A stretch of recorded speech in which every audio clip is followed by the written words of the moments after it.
শুনেছি আমার আব্বা অভিনয় করতেন, আমার স্টেজে অভিনয় করেছিলেন আব্বা নাকি যে ওই অভিনয় নিয়েই থাকতেন, কমেডিয়ান অভিনয়গুলি করতেন, কমেডি করতেন। যখন আমি বড় হয়েছি তখন আমার কাকে জিজ্ঞেস করেছি, মাকে বোধহয় জিজ্ঞেস করেছিলাম যে আমার আব্বা এই অভিনয় জানলো কোত্থেকে, কারণ টুকটাক যে আমাকে বলে দেন যে এটা এইভাবে করবা, এখানে এই সময় এখানে এইভাবে দেখবা, এগুলো আমার আব্বা কোথা থেকে জানেন। তখন আমার আম্মা বলেছিলেন, আমার মা কিন্তু চাইতেন না যে আমি অভিনয় করি, ও আমার নানা পছন্দ করতেন না, একদম না। তো একদিন আমার নানাকে আমার আম্মা বলেছিলেন যে আপনি কী যেন একটা হয়েছিল এখানে, যে মানে পছন্দ কেন করেননি জিজ্ঞেস করলো, বললো কি না না এগুলি ভালো না, এগুলি করলে আল্লাহ নারাজ হবে, আল্লাহকে ডাকতে বলো, নামাজ শিখাও, এগুলি শিখাও। তখন আমি বলেছিলাম আমার মা আমাকে ইশারা দিয়ে বললেন যে একটা গান শোনায় দাও আমার নানাকে। তাই আমি বললাম যে আচ্ছা ঠিক আছে। কোন গানটা সেটা বলে দিল আস্তে করে এসে। সেই গানটা ছিল জিয়ারতে রওজা ভূমি আমি যাব মদিনায়। এই গানটা আমি তখন আমার নানাকে শোনালাম।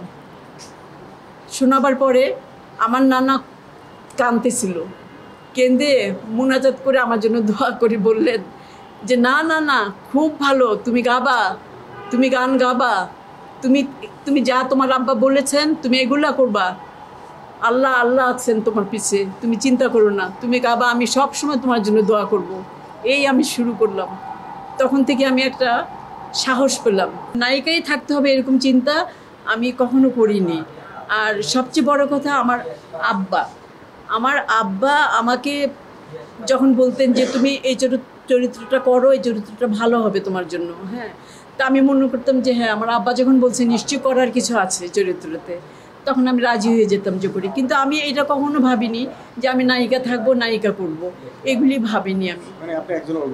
আমি একজন অভিনেত্রী হতে চেয়েছি, আর হতে পেরেছি কিনা তাও জানি না। আমি চেষ্টা করেছি একজন ভালো অভিনেত্রী হওয়ার জন্য। আমার মেয়ে, আমি চিন্তা করেছি ওর লেখাপড়াও ভালো ছিল, কিন্তু আমি এটা চিন্তা করি নাই যে ও যদি ফিল্মে আসে ভালো হতো, ভালো করতো। আমার মাথায় এগুলো কখনো আসে নাই। যেটুকু আসছে এটা ওর ইচ্ছায় আসছে এবং ওর চিন্তাধারায় আসছে, কিন্তু আমার কোনো ইচ্ছা ছিল না। আমার ইচ্ছা ছিল যে ও লেখাপড়া করুক, ভালোভাবে বড় হোক, এই ইচ্ছা ছিল। কিন্তু লেখাপড়াও করেছে আবার অভিনয়ও করেছে, কিন্তু আমার কিন্তু লেখাপড়ার চেয়ে অভিনয়ের দিকে মনটা ছিল তখন বেশি। আমি এখন অভিনয় থেকে দূরে আছি। আমি অভিনয়কে মিস করি না, কিন্তু আমার অনেক সময় মনে হয় অভিনয় করতে ইচ্ছা করে না, কিন্তু মনে হয় যাদের সাথে কাজ করেছি তাদের কথা মনে হয়, কিন্তু কিছুতেই নামগুলি আনাতে পারি না। যে এই নাম ছিল ওনার, চেহারাগুলি মনে আছে কিন্তু নামগুলি মনে আসে না কি নাম ছিল। সব নামের নাম মনে আছে, কয়েকজনের নাম যে মনে নাই তা না, সবার নাম যে ভুলে গেছি তা না, কিছু কিছু নাম আমার মনে আছে।